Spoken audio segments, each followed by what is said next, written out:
Hello, students. Let us learn the fourth chapter of your English textbook, Honeycomb, today. The name of the chapter is The Ashes That Made Trees Bloom. The author is William Elliot Griffiths. He was an American writer. He was born on 17th September 1843 and died on 5th February 1928. While I explain the story, the meanings of certain words that you find difficult will be displayed here. Copy them into your English notebook. Now let us get into the chapter. Part 1. In the good old days of the daimyos, there lived an old couple whose only pet was a little dog. Having no children, they loved it as though it were a baby. The old dame made it a cushion of blue crepe, and at meals time, Moko, for that was its name, would sit on it as snug as any cat. The kind people fed the pet with tidbits of fish from their own chopsticks, and all the boiled rice it wanted. Thus treated, the dumb creature loved its protectors like a being with a soul. This story is set in Japan. In the old days of 19th century Japan, there lived an old couple who had a pet dog. The old couple had no children, so they loved their pet dog, Muko, as though it were their baby, their own child. The old woman made a cushion of blue crepe or black silk, and it would sit on it as comfortable as any cat at mealtime.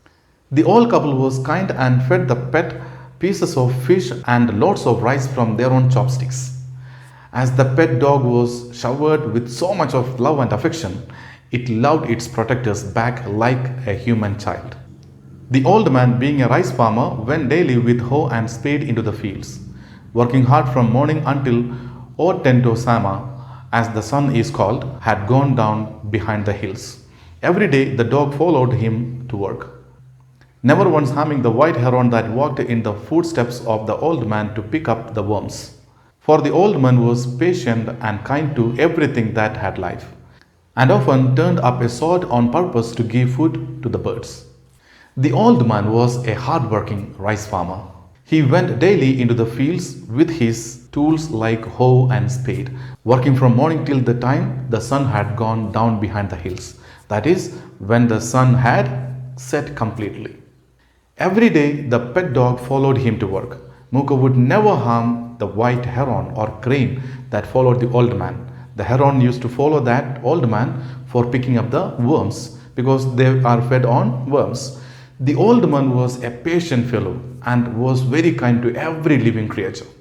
Since he was such a very generous and kind-hearted person, he intentionally dug a sod. Sod is the surface of the earth where grass is grown. Under that there may be worms. He dug that and opened that on purpose, to give food to that heron that followed him. He was such a kind-hearted person who loved every creature the same way. One day the dog came running to him, putting his paws against his legs and mentioning with his head to some spot behind. The old man at first thought his pet was only playing and did not mind it. But the dog kept on whining and running to and fro for some minutes. Then the old man followed the dog a few yards to a place where the animal began a lively scratching. Thinking it was possibly a buried bone or a bit of fish, the old man struck his hoe in the earth when, lo, a pile of gold gleamed before him. Thus in an hour the old couple were made rich. The good souls bought a piece of land, made a feast for their friends, and gave plentifully to their poor neighbors. As for the dog, they petted him till they nearly smothered him with kindness. One day the pet dog came to the old man running. He put his paws against his legs and pointed with his head to some spot behind him, telling the old man to follow him. But he did not understand that. He thought that the dog was playing with him, and that's why he ignored the dog. But the dog wouldn't stop whining and running to and fro. The old man then followed him to the spot where the dog was asking him to go. The dog began a lively scratching on the spot, and the old man thought that it was just a buried bone or a bit of fish, and he struck his hoe in the earth. That's when he found a pile of gold gleaming before him, shining before him, and he was surprised to see that gold before him.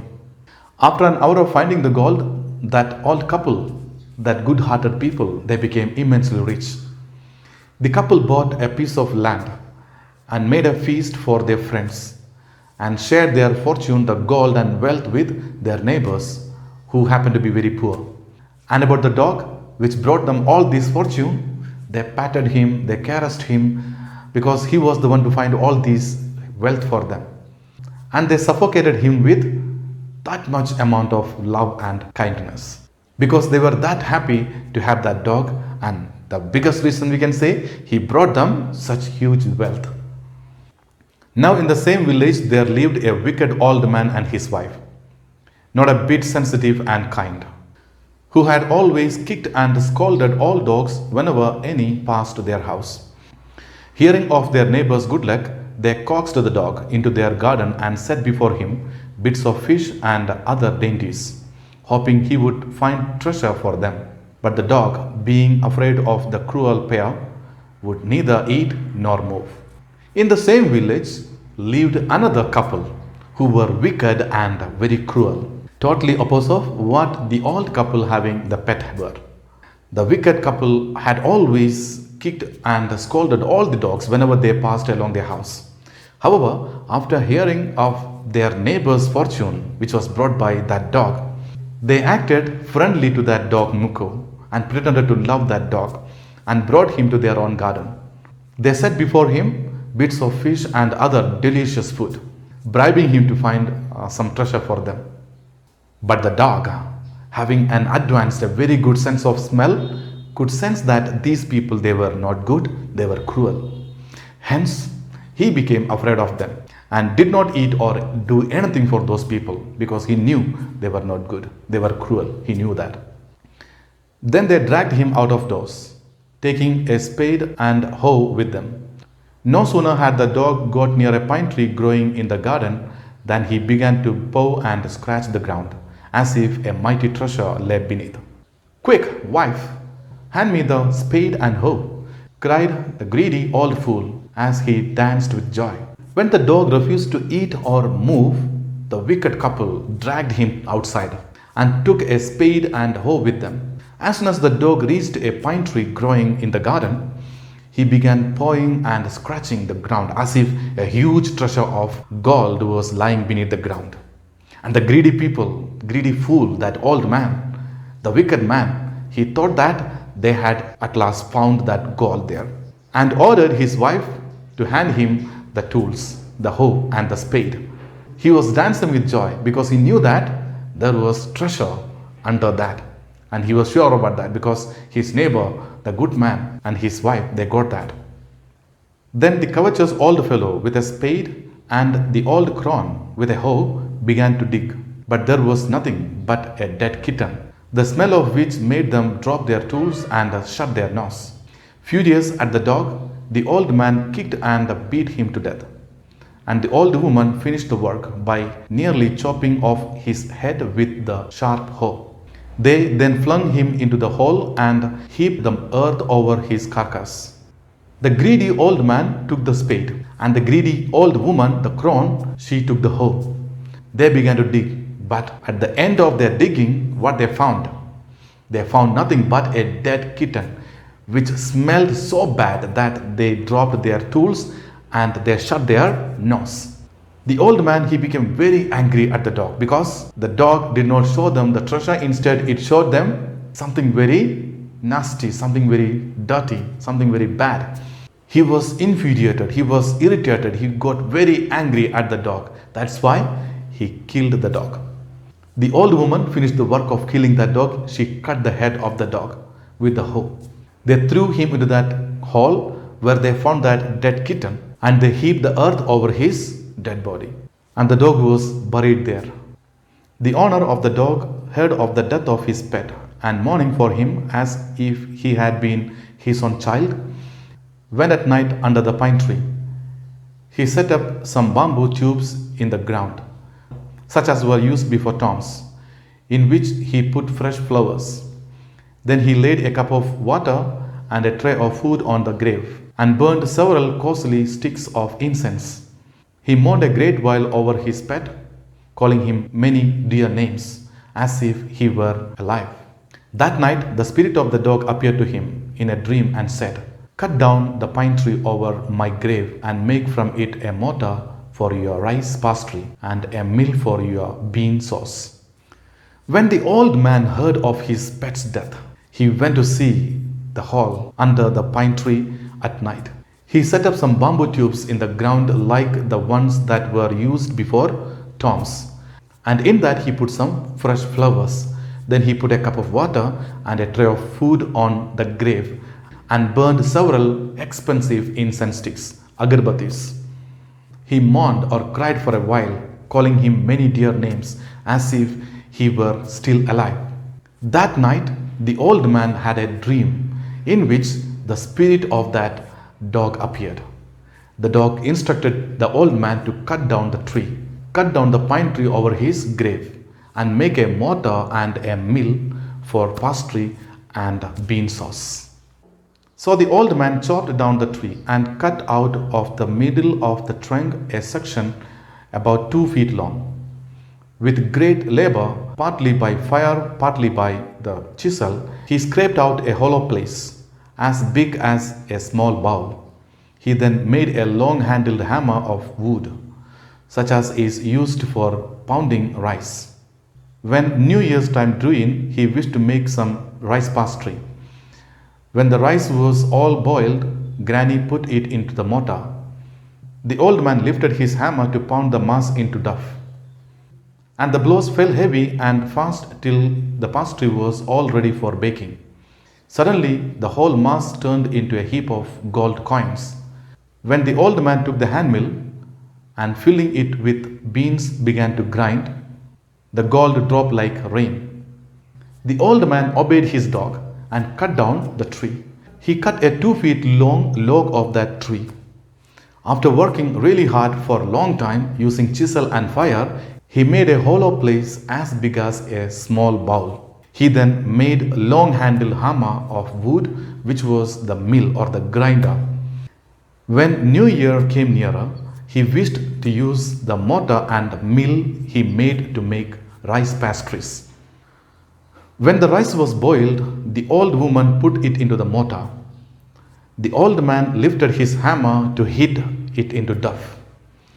The blows fell heavy and fast till the pastry was all ready for baking. To their surprise, the mass of that pastry had suddenly changed into a heap of gold coins. Even the beans in the handmill had turned into gold coins, and when the old woman took the handmill, the gold coins dropped like rain. Again, they were gifted with gold and wealth. Meanwhile, the envious neighbor peeped in at the window when the boiled beans were being ground. "Goody me!" cried the old hag as she saw each dripping of sauce turning into yellow gold. Until in a few minutes, the tub under the mill was full of shining mass of gold. The wicked couple saw this. The greedy woman cried in excitement as she saw each drop of bean sauce turning into yellow gold. Until in a few minutes, the tub under the mill was full of shining gold coins. So the old couple were rich again. The next day, the stingy and wicked neighbor came and borrowed the mortar and magic mill. They filled one with boiled rice and the other with beans. Then the old man began to pound and the woman to grind. But at the first blow and turn, the pastry and sauce turned into a foul mass of worms. Still more angry at this, they chopped the mill into pieces to use as firewood. Again, the good old couple became rich, and these all were witnessed by that wicked people. And the next day, the wicked old couple came and asked for the magic mortar and the mill.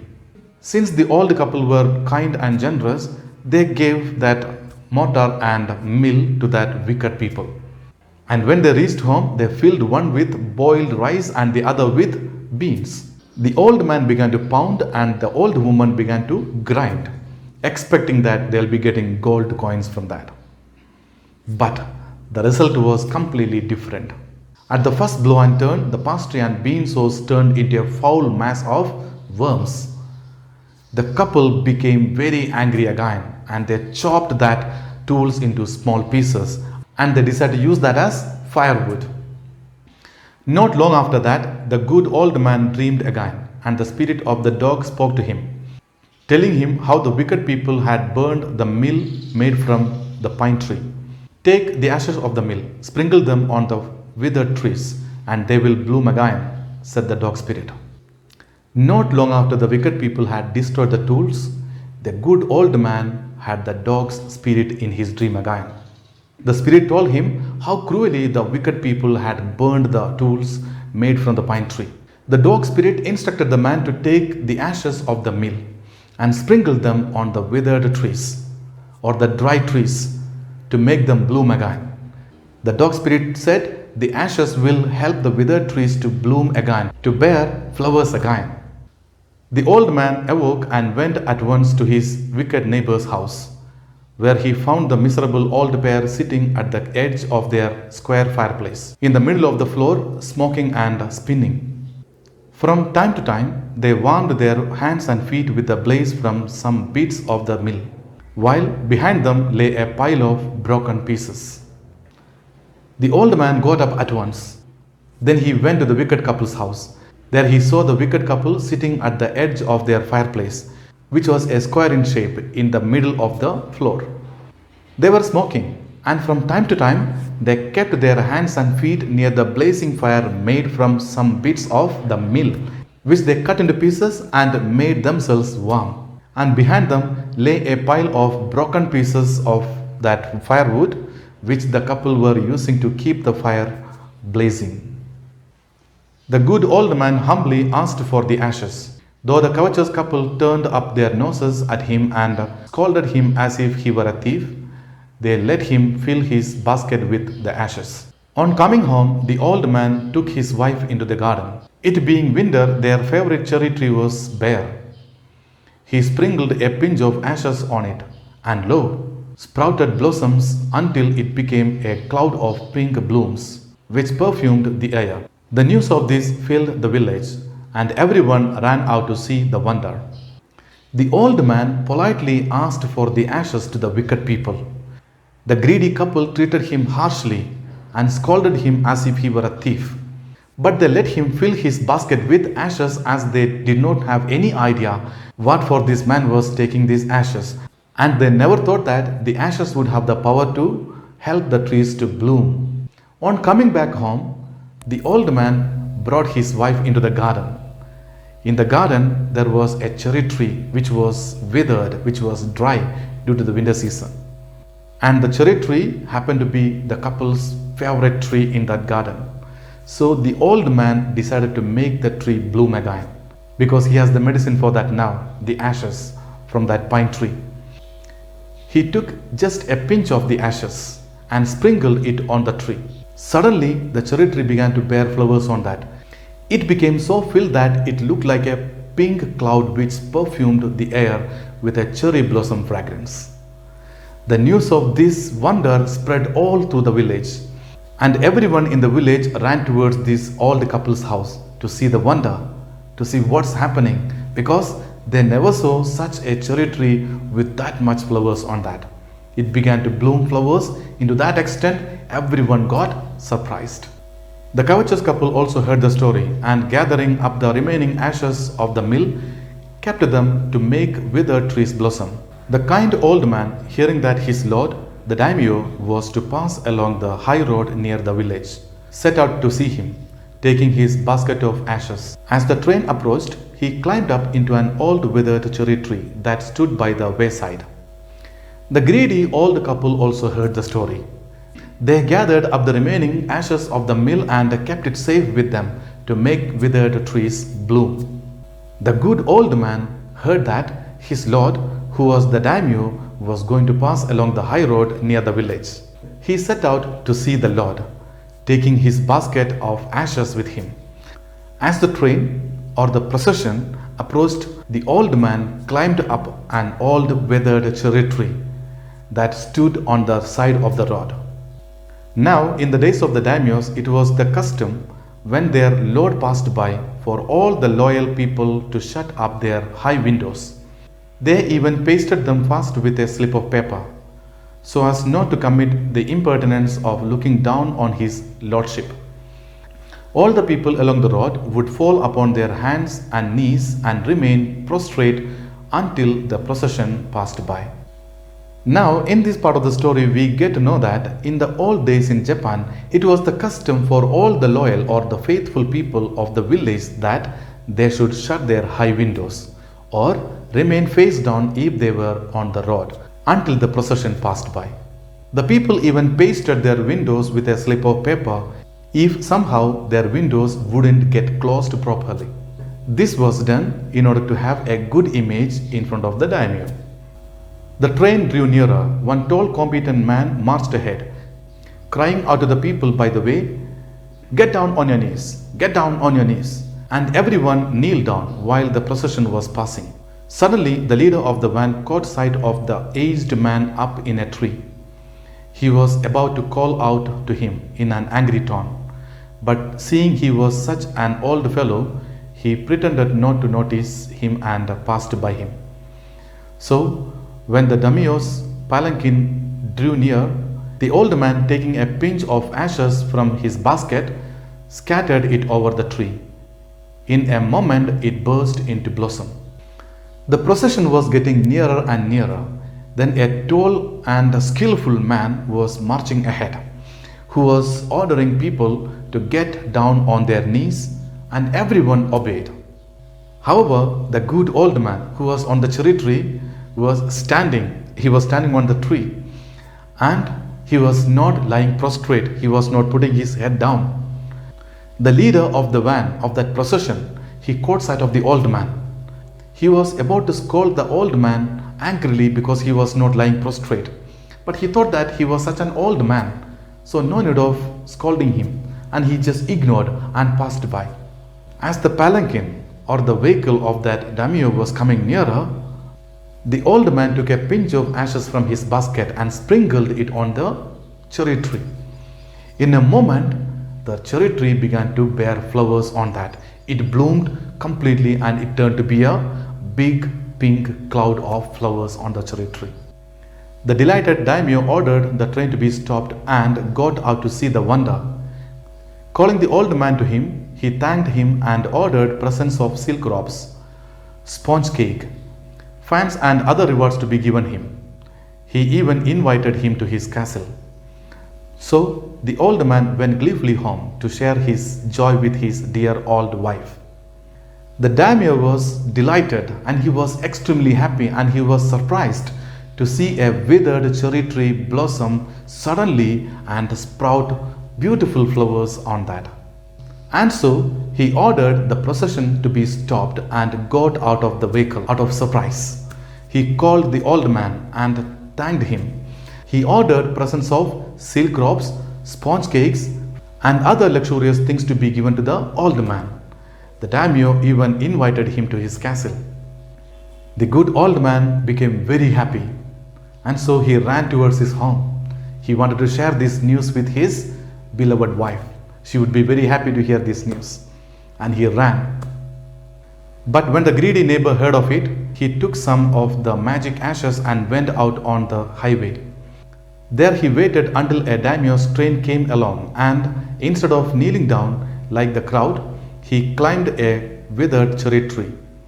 When the daimyo himself was almost directly under him, he threw a handful of ashes over the tree, which did not change particle.